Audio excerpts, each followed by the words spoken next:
From the back roads and courthouse steps of small-town South Carolina to the late-night studio where the mics never sleep, this is where decisions, rumors, and real stories collide. You're tuned in to the Pot Stirrer Podcast with Jazzy Jeff. Real talk, local issues, no fluff. Well, good Monday evening, everybody, and welcome into the Pot Stirrer Podcast. I am Jazzy Jeff, alongside tonight our good friend who joined us last night, ladies and gentlemen, Mr. Michael Parker, who hence be known as Mike Parker. I just like calling you Mike instead of Michael, you know. I'm more informal that way. Well, tonight we're here with another episode, and tonight we kind of want to go back a little bit, and for everybody joining, you can also make your comments if you have something you want to share with us, and we'd love to read your comments. You can hit the chat button there if you're watching on Facebook or YouTube, or if you want to email me, you can email me at jazzyjeff@potstir.com. That's the email address, and we've already got a couple of questions that have been sent in to us that we'll get to. But Mike, I'm going to go ahead and bring you in here. We want to kind of do a recap of what we talked about a little bit last night. We kind of want to add some things, and we're going to go ahead and bring Mike Parker in now. Mike? Thank you, Jeff. Again, thank you for your time that you've given us to sort of position ourselves in the opposition to the project there at the South Cove. And just as a reminder from the folks who weren't able to listen last night, everything that I'm trying to talk about can be backed up by the written proposal that's on the city's website agenda, or that the developer said during his opportunity for public speaking at the planning commission meeting. So it's not he said, she said. I heard, rumors on the street, right. Or it's anybody can follow up on all of that. So just as a quick recap, just run through these things to remind everyone that the hotel and condo restaurant is getting the attention, but that's not the real issue. The real issue is stopping the vote to approve the rezoning, because should the rezoning get approved and the hotel fail for one reason or another, we don't know what's coming to that property next. One of the things that I tried to hit on last night, and we'll do a little bit more tonight, is failure for the city to have done their due diligence. And the Planning Commission at their meeting on March 16th it was a very simple discussion. It lasted all of about 30 seconds. Their opinion was that there's less traffic at a 175-room hotel than it is 232 homes. That was the end of the discussion. They did take into account that the hotel and restaurant would have employees, vendors, customers coming and going. They didn't take into account that the developer clearly shows 378 parking spaces on the site, and that's documented in his written proposal. So they're just the failure to understand what was given to them, shared with them to read and base their opinion on. They didn't do that, and then nor did they take into account the phase 2 portion of the project, which calls for 57 additional homes. One thing I want to add about that I have since learned from last night, the phase 2 would have to go back and be reapproved through planning and through the city council again. So Yep. I did want to clarify that and make sure that information was put out there, Sure. But it would have to go back and be it'd have to be voted on. Yeah, you're right, and I put the phase 2 in my notes there, so just to be clear.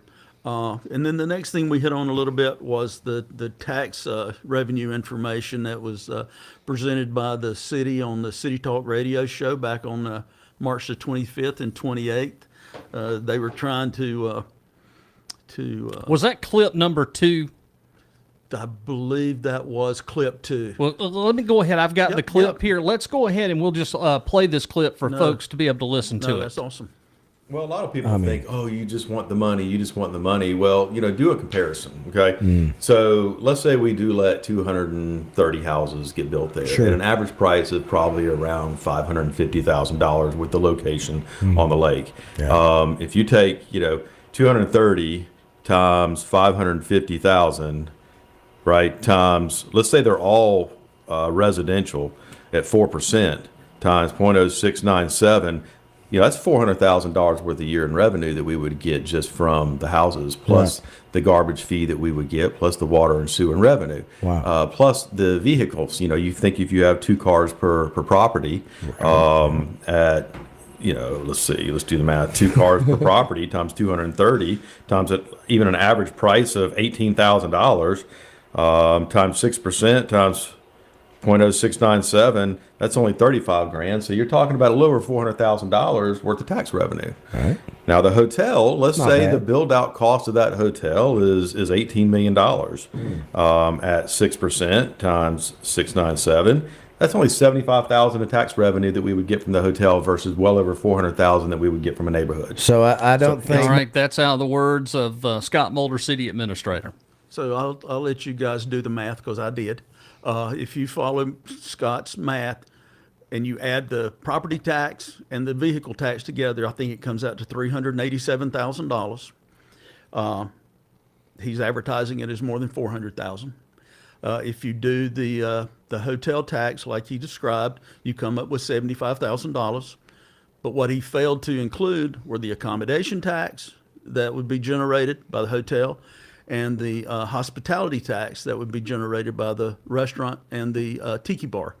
So I'm not saying that was an intentional misleading. Maybe it was an honest mistake, but that's a significant amount of money. And then when you roll in, if the phase 2 portion of that happens, then you've got 57 more residential homes that if they're primary homes, that's 4%. But if they're not, that's 6%. So I think it's a little disingenuous to say that they aren't doing a money grab. If they were, they'd be going after the homes instead of the restaurant and hotel. Right.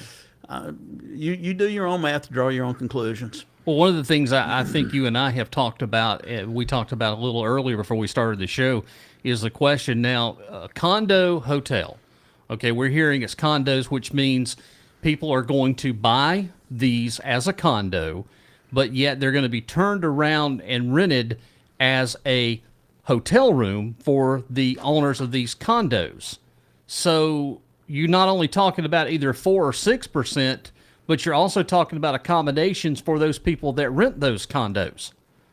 So does that make sense? I mean, where? Yeah, I don't know where Okay. I don't know Right. where the, I mean, Right, I don't know that's- where the accommodation tax stops and start. Right. Neither do I know where the short-term rental Exactly. stuff starts and stops. I know Seneca has a short-term rental agreement. I don't know if it pertains to this area or not. But Okay. All anyway. right. Go ahead. Okay, so then the next thing I want to share is we talked about on the air yesterday was the developer Tyler Cox had a meeting at Port Santorini with, I'm going to say there were probably north of 24, 25 people there, and he started talking about he's going to do an amendment. All these things that he said, never mind what's written, the written proposal that's on the city's website that they supposedly reviewed and at the Planning Commission and voted upon, is now coming up for its first reading for the City Council. So never mind what all that says, as he's gotten pushback. It's a moving target, Jeff. He's told you one thing. He's told folks that are the people that have an interest. He's told them one thing. He said one thing at the Port Santorini meeting yesterday. He said one thing in the Upstate Today paper. It's a moving target, and so it's a little bit. So I guess my point that I'm trying to make is the city should only be voting on the written word that was submitted to them in his proposal, and any commentary that he added in a public forum like the Planning Commission meeting, the upcoming City Council meeting. This he said, she said. Well, I meant to say I'm going to do. Those should not be. It should be the written word and only the spoken word that occurred at a public meeting that the city should be voting on. Anything that changes from that should not apply. Let me stop here real quick, and I want to jump in. I want to read. This is the actual email of what has been told that Tyler told me in an email that I received on Friday. Basically, thanking for the call earlier today. Below are some clarification points as it relates to the Sanctuary Cove project. And these are his words from an email. The traffic, as it stands today, the egress on Indian Oaks will remain, but only as a 911 access point to the property. We're continuing to work to alleviate as many traffic concerns as possible within our control, but this is a major step forward. Okay, that's the first one. The docks. He clarifies and says there is no marina. The marina term was incorrectly used as to what we're trying to achieve in relation to our dock situation. By the shoreline management plan, we have the right to place 10 to 12 residential docks. I want you to pay very close attention to what I'm reading, okay? Because we're going to show you something else in just a few moments. Yep. All right, 10 to 12 residential docks that can be placed along the shoreline of the property. This attempt was to install community docks, consolidating the residential dock density for use in a community dock setting. The effort to establish community docks was intended to help minimize shoreline impact, consolidate incoming, departing boat traffic in an effort for safety control the boats in the cove. Also, the docks will only be used by owners and guests of owners, so no public use will be permitted, which would greatly reduce the amount of boat traffic in the cove. The next thing was the amphitheater. This is a complete misnomer that it's my fault for using the incorrect terminology. He admits in my email that he used the wrong terminology. And in the conversation, I brought this up. Words matter. Okay, words does matter, and applications matter. Yep. Because on the application, it does say amphitheater. That's correct. All right, so here's what he is saying.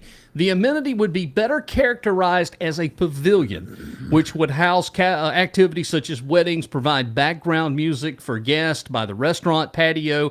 It's also important to note that the heavy wooded buffers remaining on the property will deafen any sound drastically that may occur from the development. Now, those are the three things right there. And he says in the email, hopefully this can provide some clarity as to where we stand today. I want to go back before we go back to what you're talking about, and when I mentioned that there's no marina, okay? Right. Well, earlier today, you had an email that came to you from... From Duke Energy, the Okay. Shoreline Management Group. let me go ahead real quickly and get that clip up here. If you'll give me just 1 second. We're doing this like in real time here. There it is. Let me go ahead and bring this up right here. And this is an email that you received. Mike got the email from Brett Garrison. And this is from Duke Energy Lake Services. That's in part of the South Lake area here. Okay, now let me bring this back up here because I want to read this to everybody. I don't know exactly how many feet of shoreline they have because I have not seen a survey of the property or received any permit request from them. I'm not sure how he's calculating the number of docks allowed, but that depends on many different factors. It is impossible to say how many they may be approved for without seeing a proposal indicating how many lots they're proposing and what the docks will serve. The 3 docks with 8 slips would be considered a marina under our guidelines. Let me go back. Let me read that once again. This is from Duke Energy. We're not making this up. That's right. This is black and white from Duke Energy. Yeah, that was hot off the press. This is hot off the press. The 3 docks with 8 slips would be considered a marina under our guidelines. No wake zones are established by, of course, South Carolina Department of Natural Resources. They install and maintain the all no wake buoys. We all know about those coming into the coves. Yep. That would be up to them. And, of course, he believes the current law requires a 100-foot no-wake zone off docks, and I believe that's the new state law. It has to be 100 feet. But, again, marina. I just want to clarify that this came from Duke versus what we're saying, there's no marina versus a marina. Yep. And this was a big stickler with me because if you grew up here and you've been back in there, this is not a big cove. By no stretch of the imagination. When you have docks all the way one side and you come back out, you got docks on the other side, you're in the very backwater of Lake Kiwi. That's correct. On top of this, if the lake goes down even 5 feet, there's not a lot of water right in here. It's pretty shallow in this particular area. But I did want to clarify and did want to share those comments with you so that you know this is exactly what that Tyler responded to me. Yep, just another example of a moving target, and I'll speak to that in a second. Okay, But go ahead. We're back. The last thing is the traffic study. Won't spend much time on that either, other than to say it was advertised that there had been a new traffic study done or updated from the 2019 study, and that that South Cove Road was recounted, and there was no significant change. So from 2019 to January of this year, 2026, they identified no significant change in traffic on South Cove Road. Yet the county records indicate that South Cove Park had an increase from 2020 to 2025 of 109,800 visitors. I'll be careful. That's not traffic. That's an increase in visitors. So if there's 2 or 3 people to a car, you could see how that could be a little misleading. But to think that 109,000 additional people are getting to South Cove, yet there's no traffic increase on South Cove Road, again, is a little bit misleading. And then the last thing was to talk a little bit about. We talked about how the project has been a moving target, and that's what Jeff was just talking about. Jeff was specifically talking about the boat docks and marina versus commercial docks and such as that. But everything about the hotel restaurant piece has changed. Boat storage too has changed. Yeah, the boat storage, it's on its about 3rd or 4th revision as to what that was going to be. So my point is, the developer doesn't know what he's doing yet.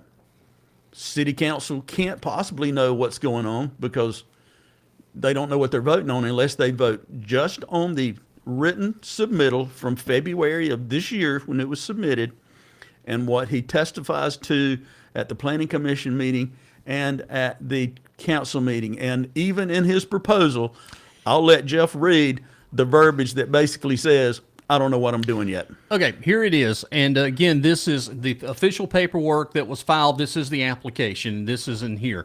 Given the scale of this project, the intent of Sanctuary Cove planned development mixed use narrative and the associate plan is to offer the development sufficient flexibility to respond to inevitable changes in the needs of the community. Here's a key word too in this: market studies. Market studies. You think you had done one before you get this far? I would have thought there would already have been a market study, the analysis of what the market actually needs. Yeah. Nothing of such has been posted or provided. There's nothing that we know of. Brand selection, the economy. There's the other word, the economy. And the opportunities for economic and cultural growth that will present themselves over time. The development plan submitted herein is a conceptual land plan and includes such details as main roads, parkways, green space, hotel, commercial, retail areas. The plan shall maintain flexibility to accommodate specific soil and topographical conditions. Here's the deal. There's no soil study been conducted. He said that. Yep. He said that before he can do construction that they have to go, and this is any construction, you have to submit a soil analysis. Yeah. I mean, it's a multi-story building. There's going to be, foundation is going to be an issue. Exactly. The plan shall maintain flexibility to accommodate all of that, environmental concerns, and we'll talk a little bit about the environmental concerns tonight, physical constraints, market conditions, and design parameters. Accordingly, this plan is only a concept plan developed to test site capacity and development feasibility. So what you're asking for is to approve this, but then it all may change. That's correct. You're asking for approval when you set in your plans, but if something comes up, you're asking for a blanket check to change everything. That's correct. So while much time and effort have been put into the preparation of the plan, adjustments at the time of concept plan. Yeah. And then it goes on there. Yeah. So again, in this next picture, I want to show you something here that Mike and I were talking about. This is the actual concept here of everything of land around the city. It talks about city limits, the industrial, downtown, commercial node, commercial corridor. I want you to pay particular attention back up here in the very top corner where Highway 28 is at. Okay? That right there is listed as a commercial corridor. The city wants that. They want to be able to develop Kiwi School Road. If you'll see map 7.5, future land use for the city. Let me take you out on another location. If you will take out and look on 130, they've got 130 going out all the way, and Neary's cut off. But if you'll take a look right there, that's what they're wanting to do with that commercial corridor around 130. All the way around. Even back over here, they want the Target. They've even got back over here, the Target now is in that little play right back over here off 123 and stuff. I mean, but somewhat in defense, at least Target's on a 4-lane major highway. You can get in and get Kiwi out right School now. Road Is and not. 130 in those areas, not exactly prepared for that kind of commerce. Well, I mean, again, this is why back in October, and I want to reiterate that the city administrator went before the school district and asked for the school district to allow this annexation of the old Hamilton Career Center. It's now the Bountyland Educational Center, and it fits right into that future land use for the city. Yeah, they also reached out to what used to be Collins Children's Homes, now Collins Family Ministries. Really? For annexation as well. I think they've denied it strongly. So here's the big deal with all of this. This is just a small little taste of what we're actually seeing. And this kind of issue is happening everywhere, Mike. Since COVID came, and we're 6 years moved from COVID, we have just seen this huge, massive amount of influx of growth and development. But when are we going to say, wait a minute, we got to stop this? We've got to have a plan in place. Let's talk about the infrastructures. We're not even addressing half of what I said last night. Tell me how much it's going to cost me as a taxpayer in the city of Seneca for additional police, fire, the infrastructure, garbage. These are things that you're adding on by incorporating more and more into the city, but I don't see a plan in front of me of how this, who's going to pay for all this. And at the end result, guess who's going to pay for it? I am, Mike. That's right. Because I am a city resident. I can.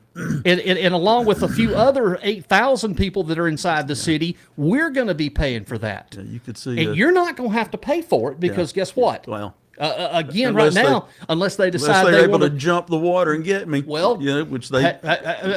Mike, apparently there's a precedence for that. Apparently there's a precedence of taking a mile down the cove and jumping in. But yeah, you would think there's going to be a tax increase in the near future if all this comes about. And this again is called due diligence. That's right. It's simple due diligence. It's just like that. We got this proposal, and we got so doggone giddy over it. Oh, look, my friends, we're going to get money, tax dollars. What do? And it's just like they peed on themselves because they saw this money that, we're going to get all this money. I'm okay if it's good growth. I'm not against growth. Right. If it's responsible growth. Yeah. If a city's not growing, it's dying. It's dying. But when I have to question in the area that you're wanting to do this, you already have multiple subdivisions. Yeah. You have a 2-lane road that is over-traveled now. Not only South Cove Road, but Kiwi School Road. You're having to sit through the intersections, and I don't care what you try to do. It doesn't matter if it's homes or if it's hotels. The traffic there is a disaster. Yeah. It's only going to get worse. So now they're trying to go back down on 130 and 123 and fix the Ingalls intersection because guess what? Traffic's a disaster there. Yeah. 123 from Seneca to Clemson is a disaster. It gets worse as we get years go by, but we're just kicking that old beer can down the road. Yeah. And DOT is, they've always been a target for everybody, but at the end of the day, they're reactionary. They are not proactive. It's not a proactive group. Well, if it was proactive, we wouldn't have bridges falling in. Yeah. So, and I think it's irresponsible governance, to be honest with you. If you move forward approving a project that you know is making a problem worse, and you're expecting DOT and the county to come back and fix the It's not gonna problem that happen. you have amplified. Yeah. Yeah. Again, you've amplified. Yeah. And then you're talking about the properties just in the city. Well, South Cove Road is not in the city. No. That's a state road. That's county. All of that in there. But is the ultimate goal to annex all of that? And again, we just saw the map. Certainly is a part of it. Is part of it. And then you have the increase of traffic going down South Cove Road. And again, this year, with high gas prices, there's going to be a lot of people that's going to want to stay home and maybe camp down at South Cove. So you're going to have I think this year is going to be more traffic on South Cove Road than you've ever seen. Yeah. Got a question that just came in my email here at jazzyjeff@potstirrer.com. A predominant citizen in Seneca has recommended that the council meeting be held in a larger venue so more citizens could attend. Why was that not done? And also, why are the financial backers not disclosed so the people of Seneca know who is pushing this project? Again, that's a question I did ask. The second one I asked, I said, who are your backers? And it was kind of like it was laughed off. I never got an answer, and I don't believe anybody else that's asked that question too has got an answer. Yeah. So at the meeting that was called at Port Santorini yesterday afternoon, and Tyler Cox came and spoke and fielded questions as best he could, but a lot of his answers was I don't know yet. I'm still working on that, or it's in the works. Not a lot of concrete in his answers.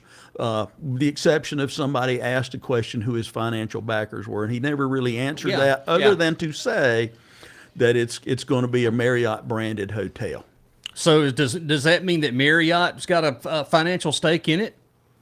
Dude, I don't have a clue. Those are just questions. Yeah. Are you saying that Marriott's going to have a financial backing in it? Yeah. Well, I can tell you that another question was asked about once the traffic studies were repeated and that you got new information back, if it called for changes to the roads and such as that, would that be enough to stop the project? And he said, no, we've got enough money to take care of anything. So, well, have in and mind, he may not have said anything, but basically any significant changes up to and including a traffic light, I would suspect. That's all we need is put a red light on South Cove Road on further down for a red light to get in out of an intersection. Yeah. Again, 2-lane road. Even if you put a de-acceleration lane and turn in there, there's still going to be traffic issues. Yeah. But now we're here. We've heard that they're going to use the, I guess, commercial access for like caterers or anybody else. They're going to use it behind the Covidian plant, the old Kendall plant. Yeah. So he was asked about the South Cove, Indian Oaks Road yesterday, about the plans for it, even though he had stated at the Planning Commission meeting, as I recall, that it was going to be 911 type calls, emergency calls. It would be emergency access. And vendor access, which means, the trucks that are bringing the food and garbage. Vans or anything like that they're going to have, would be coming off of Indian Oaks roads. And so yesterday, Sunday afternoon, at the meeting at Port Santorini, all of that's changed. We're not going to use that road at all. Yeah. And we are working out an agreement with Midgard, which is the old Covidian plant, working out a deal with them to use that access through their property to come in and take care of that. The main entrance into the hotel, restaurant, condos, it's going to be on South Cove Road. Right. But they're going to cut through. Now, the thing that's, I'm trying to just use facts that it can be confirmed. But he said he was working on an easement agreement with that Midgard group.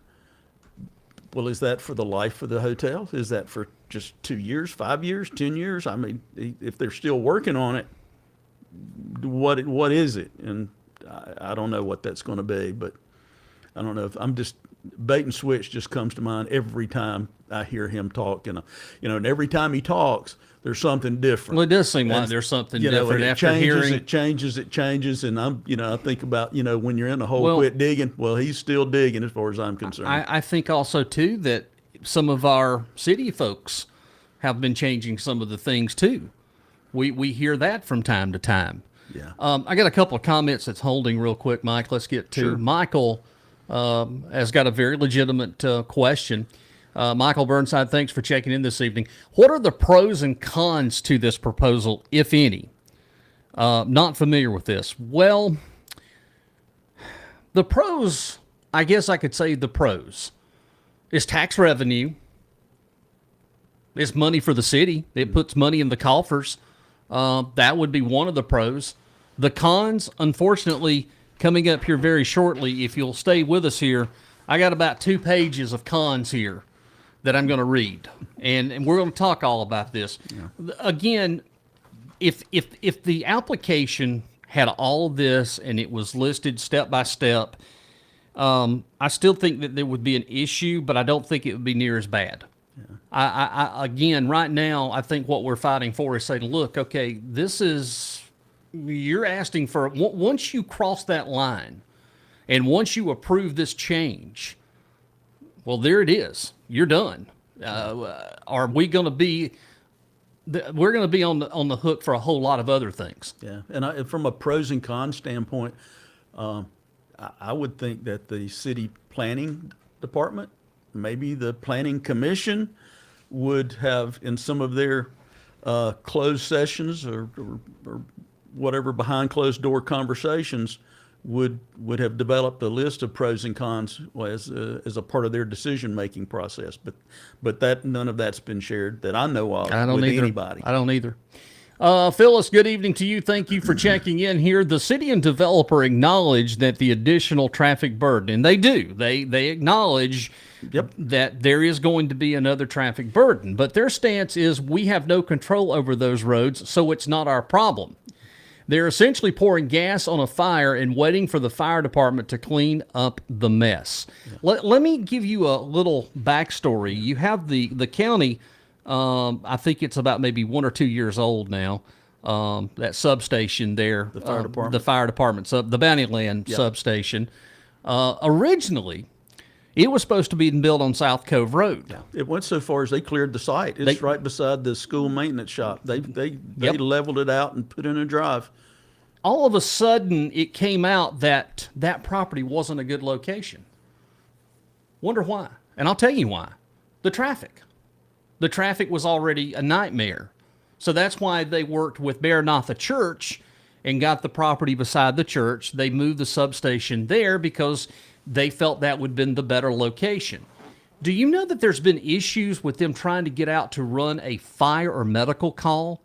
That the wreck was at the intersection, but they've had to go up Kiwi School Road through Tanglewood to come back down just because of traffic. Yeah, if you travel that road with any frequency, you find it backed up from either from South Cove back towards the CVS 28 intersection, or from the 28 intersection all the way back through the South Cove intersection and halfway down to the Hamilton Career Center road.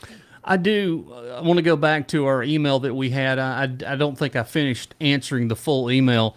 You know, it would behoove me, and I don't understand why, but I would believe and think, though, that if the city wanted to be transparent and listen to the constituents, that they could have reached out and had this meeting at Gillette. They could have had it at Seneca High School at the auditorium to accommodate more people, because let's face it, City Hall doesn't accommodate a whole lot of people. Right. And this is an issue that affects not only the citizens, the residents of Seneca, but it affects everybody within 500 feet outside the city. Yeah. You know, something DOT, they got burned on several years ago about just not necessarily making their project plans as transparent as some of the legislators decided they should be. Correct. And so one of the very first public forums that SCDOT did was for the Sheep Farm Road widening Remember that. and extension.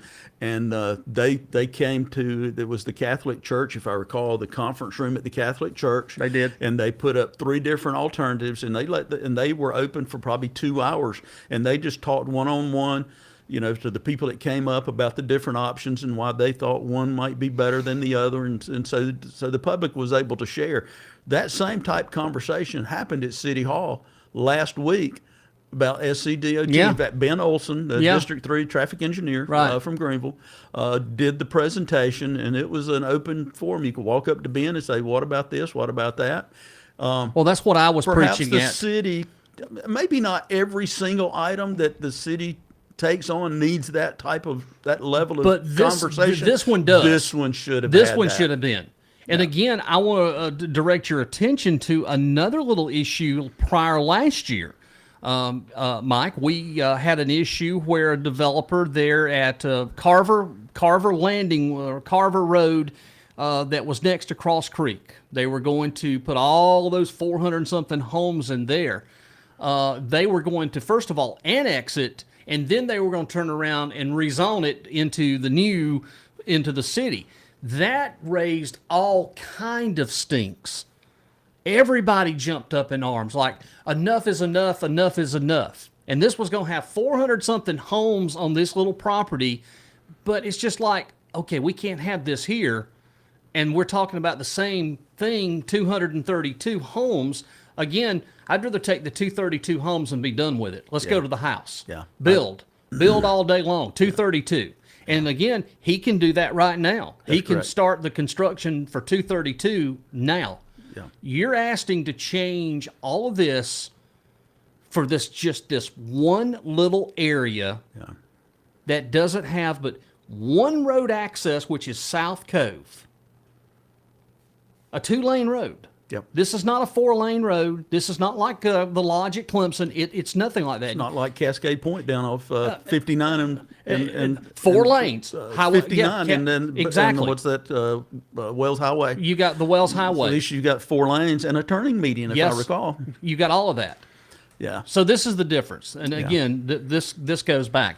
Another comment just come in here on this Monday evening. Appreciate you being with us here as we're doing a special show here tonight. Again, tomorrow night, 6 o'clock, is council meeting at City Hall, downtown Seneca. I would suggest you get there very early, because if not, you're going to have to stand in the lobby, and you're probably not going to be able to hear, because that was the issue during the last meeting. The Planning Commission meeting. That people were standing and they were supposed to have been somebody to come out and talk to them. Well, no one ever did. And there were a lot of upset people that left that meeting because, again, they felt it was a farce. I knew going into that, and I explained to you all what was going to happen. Yeah. It was going to be rubber stamped, because that's the exact same way that this development that happened down near Cross Creek, that's the way it was last time. It was rubber stamped. Yes, goodbye. Okay, send it to the council, be on our way. Yeah. That's what happened. Yeah. And maybe, the commission made a point a couple of times during their planning commission meeting on March the, what was that, 12th, 16th? Yeah, 16th? 16th. That they were volunteers. They were volunteers. Well, maybe they ought to be paid so they can spend a little more time getting into the documents that are being submitted so they can understand the entirety of what they're being asked to Well, I would approve. think, though, that they're supposed to be the first line, and they were the ones that, to me, it would fall under the Planning Commission to go through and do the due diligence for the city council and make a legitimate legitimate decision. Right. And it just seems like it was all put together, done in 15 minutes. Let's go home. Let's get supper. We're done. Yep. That's not the way that good government doesn't work this way. Yeah. Good government listens to the constituents. They answer the questions, and they do the due diligence. This is a major project. Okay, this is a huge major project, and you've got all these questions that are coming up. I even recommended to Tyler, I said, Tyler, you need to host a meeting. You need to host a multiple meeting, not just these drop-ins, but a meeting where the community comes to you, that they can voice these concerns, and then they can get their questions answered. Because I believe there's a lot of these questions that were not even answered to begin with. Yeah. Well, the only problem with that is it's just another moving target. Yeah, well, You don't know what you again, don't know what you're getting. You're right. And if it's not on paper what they're voting on, they're voting on this. And again, it's called checks and balances. Right. Elizabeth, let me check in with you real quick. You've been hanging on here on our feed here. As a person from Seneca who has been gone for 12 years, I was appalled at how Seneca, Clemson, Anderson had grown. It looks nothing like my beloved hometown. When is growth enough? Well, we've been asking that question for the last 2 years. Yeah, you're going to get into that in your editorial I'm here. I'm going to get into that in just a few moments. When is enough? And again, taking a look, I don't want to sound the alarm, but the Neary project, something's going to happen here soon. Yeah. Because the county cannot. There's no stopping. They can't stop. Particularly with that area down there being an opportunity zone. We're going to see. We could see again in my lifetime. I think we're going to see a whole new town. Neary is going to be its full. They've already got a zip code, so Neary is going to be on the map. I mean, that's going to be the city of Neary. Well, I don't know about that because Seneca's going to try to annex that probably. Anyway, Phyllis checks back in real quickly. The developer will only be responsible for the roads inside the hotel and condo area only for a short time, of course. Not South Cove Road, not Kiwi School Road, not any increase in more congested roads. The county and state will have to step in later to fix this mess at all the residents' cost. Yes. That's correct. That is correct. Yeah, that's the city making a decision that my tax dollars are going to have to fix. Yeah. And then my tax dollars will have to pay the state and county, plus I have to pay the city too. Yeah. Well, so we I'm just helping. appreciate that. We appreciate Mike, your I support. listen, I appreciate all I can do for y'all. If there's anything us Seneca residents can do for you, we really do appreciate it. While I'm not getting anything out of this. Again, you got a little bit more time. If you want to ask a question, we'll try our best to answer it. But again, I urge you tomorrow night, 6 o'clock. I don't have any inkling on how this is going to go. Again, this is just the first vote. Now, again, if it goes through, they'll have a second reading, which will be coming up in May.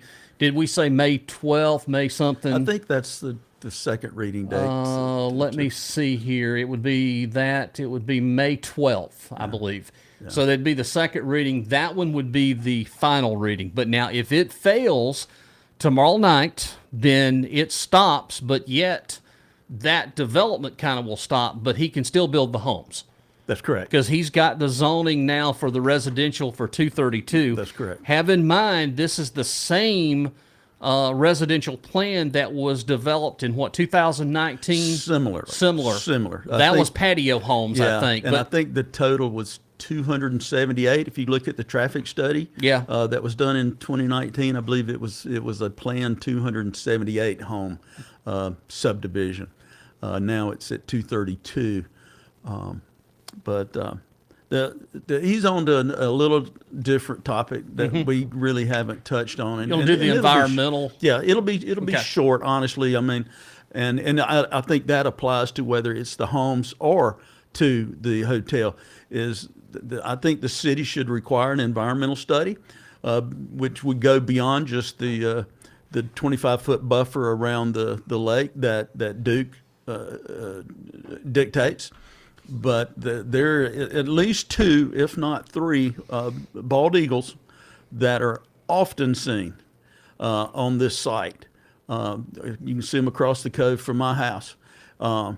And so I think, I've talked to DNR, and for those of you who do not know, South Carolina has an eagle biologist. And she said there's, while the endangered species, they aren't on the endangered species list anymore, there are still certain requirements that dictate what you can do around their nest trees and when there's eaglets on the nest. And so she said that's, they need to fill out a permit, and that there are consequences to failing to do that. And then there's, there is a northern long-eared, I think it's called the northern long-eared bat that is in Pickens County, and I'm not convinced, I don't know about Oconee, but I can tell you when I was at the university, I had to do 2 studies. associated with the northern long-eared bat.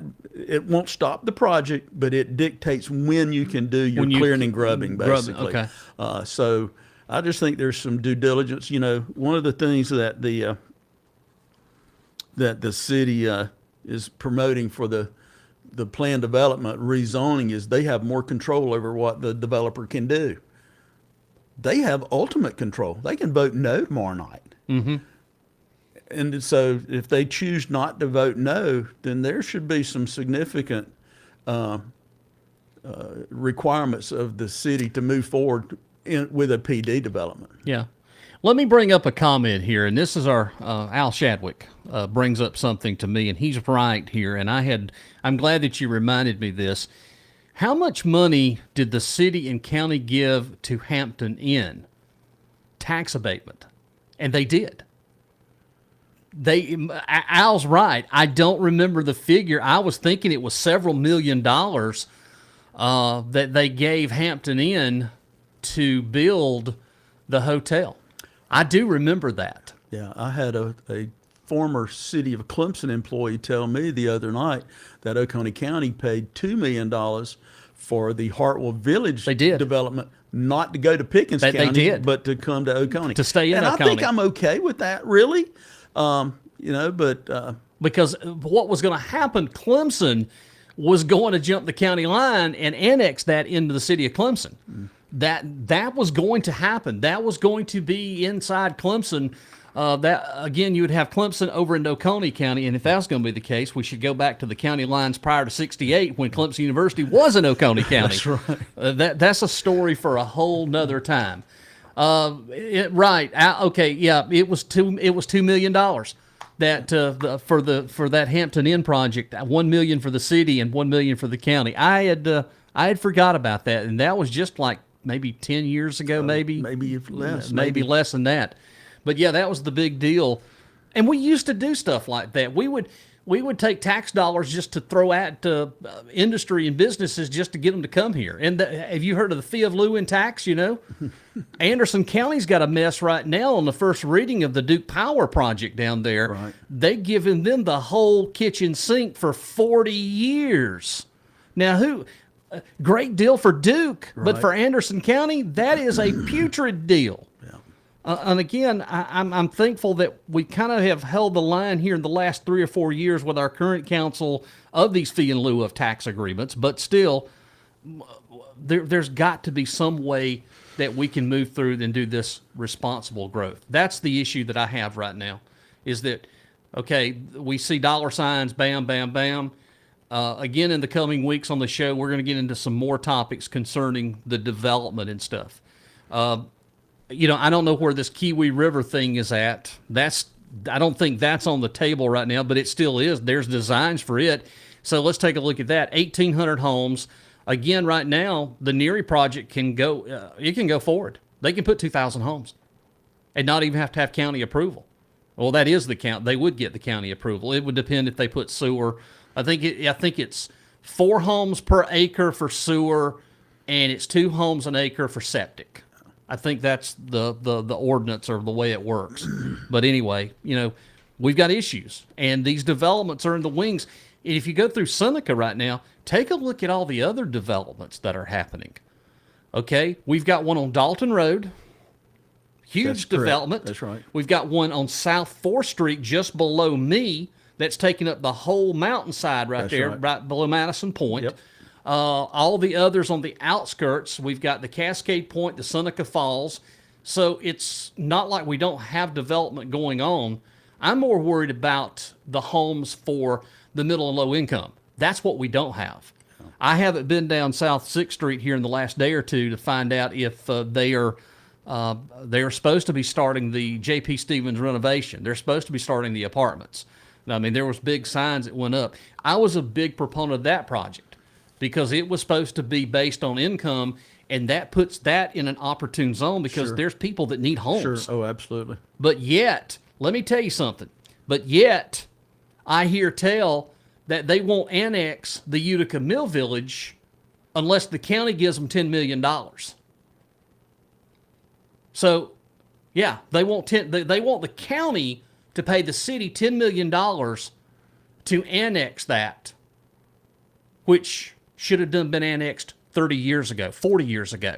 It's close to the police department. It's already close. It's close to their Propex plant, which is the Seneca Rail Park. Yep. And again, Al says rules have to be the same for everyone. I agree. That's right. I agree, Al. You're 100% right. Yeah. There's another comment, too, that I can get into real quick about municipal overlay. And I'll explain what municipal overlay is. Basically, the developer can't do shopping. So if you have one set of standards and one set of standards that are too different, then the developer can shop what's going to be the best. If you have a municipal overlay, if that developer chooses to build in the county, well, then it's going to match the same thing as the city. Yeah. That's something that I think our county council has been trying to put through, but you're going to get resistance. To Al's point, the rules should be the same for everybody. Everybody. Well, the developer has been working with the city on this project since November. The public's had 15 minutes. Yeah. Any more final things before I get to this? No, Joe, I'm good. Again, Okay. Thank you for your time. Appreciate Listen, it. Mike, it's a pleasure. Again, whatever happens, happens. We'll know tomorrow evening. I don't mind losing the fight as long as it's a fair fight. As long as it's a fair fight, we have done our best to get the information out here. You, if you're watching, the best thing I can do is share this video and urge your friends and neighbors and everybody that lives inside the city. If you are a city resident, you need to show up tomorrow and let your voice be heard. If you live inside the city, tell these people how you really feel. And again, I just want to remind you, there's an election next year, 2027. There's an election next year, and there's a couple of council seats.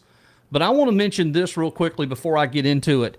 There is one city council member that I will say has done a wonderful time, or not a wonderful time, but has really, I believe she has the heart for Seneca, and she loves the town. She loves the Seneca, and that is Lakeisha Benson. Yeah. Lakeisha has done a remarkable job. We don't always agree on everything, but she at least has crossed the line to listen. She's concerned. Yeah. I believe she's concerned, and she has done everything she can to get the facts. Yeah. And I think Lakeisha gets kudos is what I expect in elected representatives. Yeah, she to give her credit, she actually came to mine and my wife's house right after the planning commission meeting. Yes. And she's probably spent 30, 45 minutes just talking about this project. Of course, she spent another 30 or 45 talking about her son because my wife taught him. Right, exactly. But no, I think she's been it certainly appears to have been open-minded and open to comments. She has. All right, Mike, thank you very much. Let's go ahead and I'm going to wrap this show up here, but I want to read a couple of things to you. If you grew up in Seneca and you know Mr. Gallimore, J.A. Gallimore, he was known for gut-stinging editorials when he owned the paper. Mr. Gallimore had a way of words. Well, this is what today I have spent putting this to words is what, and I worked for J.A., by the way. He hired me in my first radio career. Well, there comes a point when the community has to stop being polite and start being honest. And for this area, the point has arrived now for the Seneca area with Sanctuary Cove. Sanctuary Cove may be dressed up with a polished language, promises of progress, and the usual sales pitch about growth and opportunity, but kind of when you strip this away, the pretty brochures and careful chosen talking points, which is a bad idea in the wrong place at the wrong time. This development raises serious concerns about traffic, infrastructure, public service, environmental impact, and the long-term character of our area. And the biggest problem of all is too many people feel like decisions are being pushed forward before the public has even gotten the straight answers. This is not responsible growth. It's not how it's supposed to work. Growth by itself is not the enemy. Most people understand that communities change. New homes, new businesses, new investments can be positive when they're done carefully, transparently, in a way that respects the people already living here. But Sanctuary Cove does not feel like a careful planning. It feels like a project being forced into a place with residents expected to accept the consequences later. One of the first red flags is infrastructure. Roads in and around this area are already under pressure. Adding a major development without a clear and believable plan for traffic flow road upgrades and emergency access, sewer capacity, water service, public safety is reckless. You do not build first and figure it out later. That is not planning. That is gambling with the future of the community. Another serious concern is the strain on services. When large-scale development comes in and the burden does not magically disappear, it falls on roads, fire protection, law enforcement, utilities, school, and, of course, finally, the taxpayers. It falls to the taxpayers. The public deserves to know exactly who pays for what, when improvement will happen, and whether local residents will be left holding the bag when costs rise. If those answers are vague, incomplete, and consistently changing, that alone should be enough to hit the brakes. Then there's the issue of trust. Too many people feel like the public is being brought into the conversation only after major pieces are already moving. That creates suspicion, and frankly, it should. A project of this scale should be open, clear, and easy for the public to understand from day one. Instead, many citizens are left trying to piece together information from meetings, rumors, documents, hallway conversations. That is a terrible way to build confidence. And let's be blunt, once a development like this is approved, there is no easy do-over. You cannot unbuild it. You cannot undo the traffic. You cannot undo the rollback, the pressure on services. You cannot restore the rural feel, the open space, or the small town character once it's gone. When leaders make a mistake this large, the community lives with it for decades. And that is why this moment matters. If Sanctuary Cove is truly a good idea, then it should be able to survive through public scrutiny, detailed questions, independent review, and a slower, more careful process. If it cannot survive that, then it has no business being approved. So what should be done? Well, first, local officials should pause this process. They should not slow walk it, not dress it up, pause it. No rushed approvals, no shortcuts, no moving the public along like they're standing in a way of progress. A full stop is warranted until the public gets complete answers. Second, there needs to be full transparency. That means every major document, every infrastructure study, every traffic concern, every service impact estimate, and every annexation or zoning implications should be clearly made available to the public. That is the public, the constituents. No maze, no decoding required, just the facts out in the open where everyone can see them. Third, there should be meaningful public input before any final decision is made. Not a box-checking exercise, not a hearing where minds are already made up. The people who live here deserve a real voice because they're the ones who will have to live with the outcomes. That's you and that's me. Fourth, local leaders should ask a basic question that too often gets ignored. Does this project fit the community? Or is the community being asked to bend itself around the project? The question cuts right through the spin. Good development respects the place it enters. Bad development expects the place to surrender. Finally, elected officials and decision makers need to remember who they work for. It's not the development. It's not the consultants. It's not the loudest insiders in the room. They work for the people of this community. This is their job. It's not rubber stamp growth. Their job is to protect the public interest. Sanctuary Cove is a bad idea because it asks the community to take on too much risk for too little certainty. It threats to change the character of the area without proving the benefits outweigh the damage. It raises more questions than it answers. And when that happens, the answer should not be move forward anyway. The answer should be no. Because once the concrete is poured and promises fade, this community will be left with the reality. And the reality is always of sticking around a lot longer than the campaign slogans and the developer presentations. If our leaders truly care about smart growth, public trust, and protecting what makes this area special, They should reject Sanctuary Cove as it stands now and demand something better or nothing at all. Sometimes the best decisions a community can make is not chase the next big thing. Sometimes the best decision is to protect what already makes the homes and our home in Seneca worth fighting for. Hope everybody has a good evening tomorrow night. Be watching on our social media. I'll post the latest updates. I will be there tomorrow night.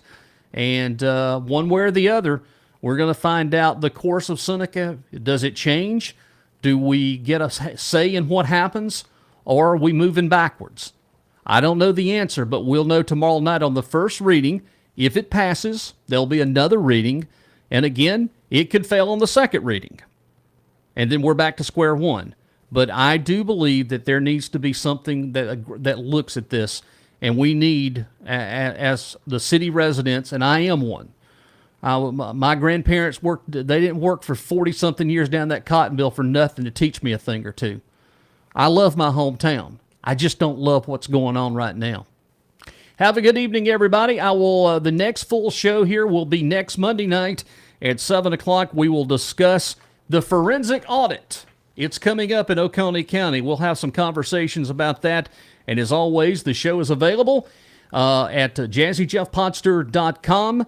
And again, thank you for all the comments tonight. And we will see you Monday night at 7 o'clock right here on the Jazzy Jeff, the official pot stirrer. Even got my shirt on tonight. I'm going to get shirts made so people can have these shirts to wear. Matter of fact, if I had 200 or 300, I'd give them out tomorrow night at the city council meeting, but I don't. So anyway, have a good evening, everybody, and I'll see everybody coming up. Bye-bye. From the back roads and courthouse steps of small town South Carolina to the late night studio where the mics never sleep, this is where decisions, rumors, and real stories collide. You're tuned in to the Pot Stirrer Podcast with Jazzy Jeff. Real talk, local issues, no fluff.